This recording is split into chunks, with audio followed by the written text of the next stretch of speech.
When you open up YouTube, click on your Google icon. This may either create a channel or give you the option to view your channel. When you're viewing your channel, you can see things like your videos, playlists, and other channels that you subscribe to.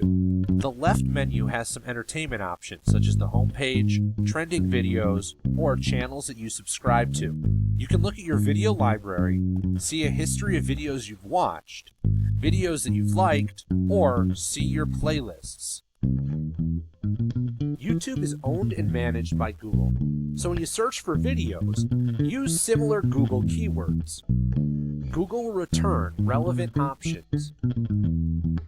You can either click on these options to watch them, or click on that option button and watch it later or save it to a playlist.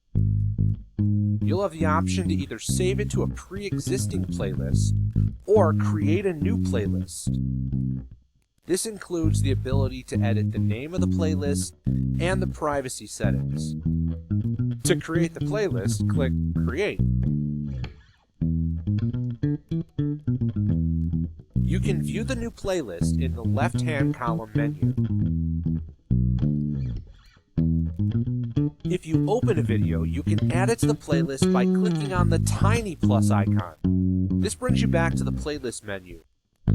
Notice that it now includes your new playlist. When you're done editing, click the X.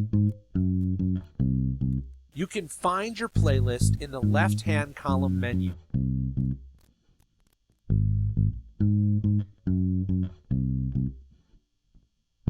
From here, you can add to your playlist, play all videos, share it, or change the playlist settings.